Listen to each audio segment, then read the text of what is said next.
So, good day everyone. My name is John Harvey Karen, and I'm gonna explain process the process of XML parsing. So, this is a laboratory exercise, the XML parsing in Java.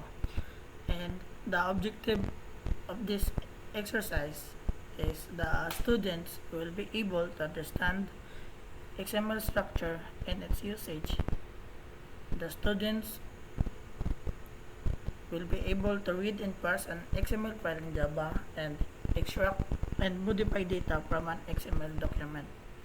So in this laboratory exercise, the materials needed is the GDK 8 or the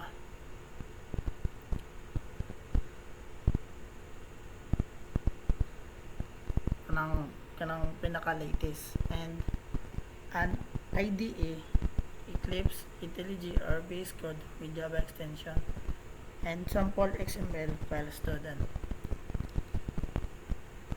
So ang akong gigamit diri nga materials is ang VS Code.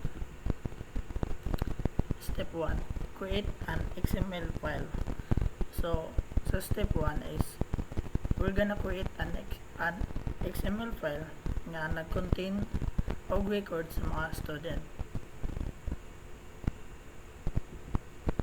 So mao ni ang code.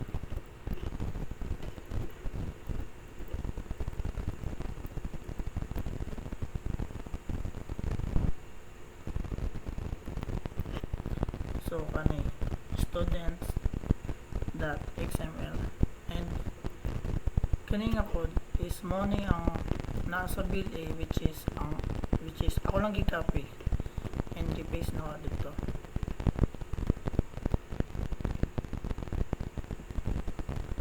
The step 2 is parsing XML using Java DOM parser. So we will use Java's DOM parser, which is kaning org.w3c.dom to read and extract data from the XML file. So the code information is kani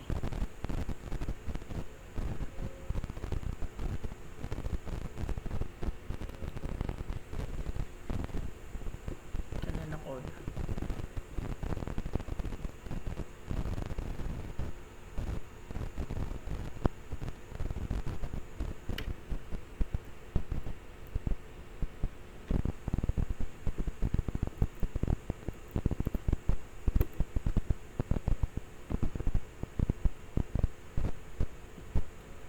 So here's the code na akong gi-implement diri sa VS Code.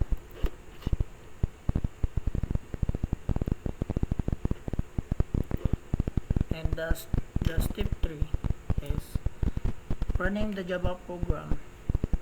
Una is i-save na to ang file as parse.xml.java, which is kanina. Then i-open na tong terminal or command prompt.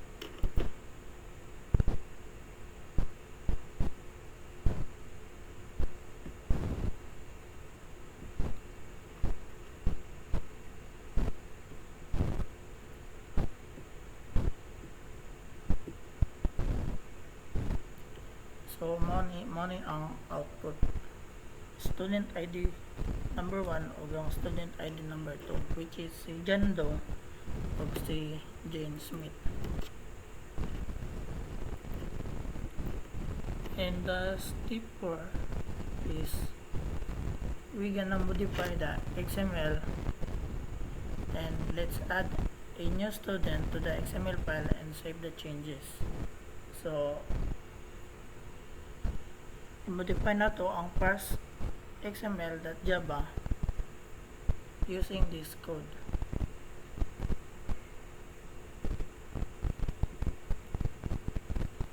So ang kanang na code is na butangan ako sa base code, which is kani.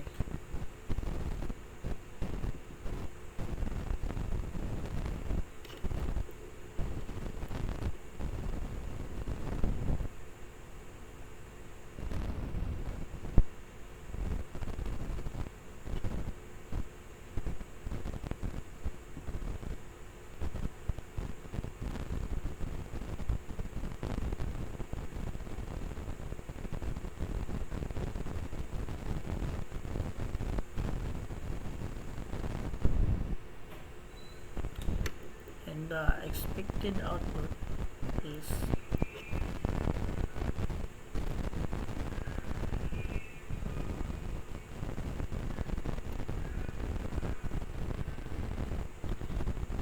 can I say student name is Michael Brown. So as you can see na nadire ang new student added successfully.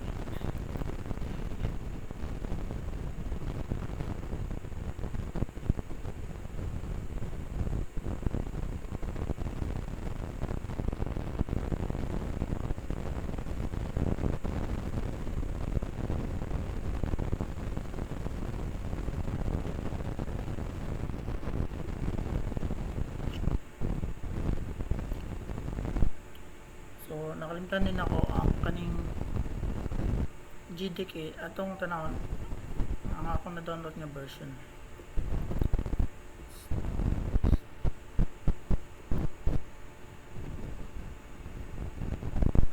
So i-type na ito ang Java version. So mano siya.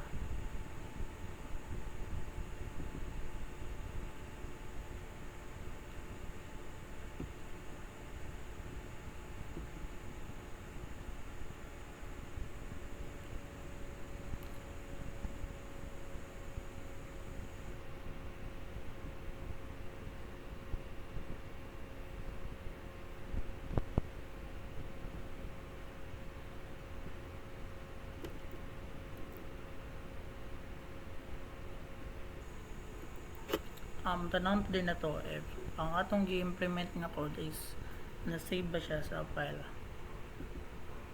explorer, then desktop.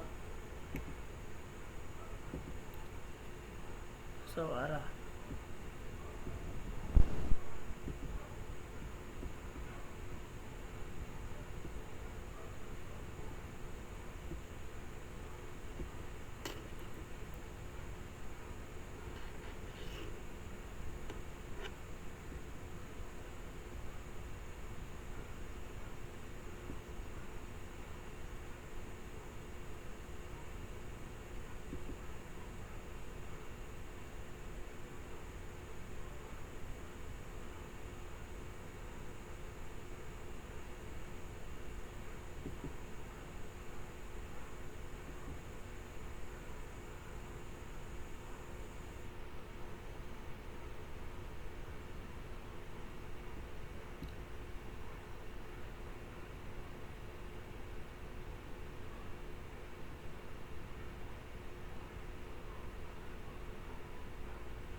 and that's all the process of XML parsing.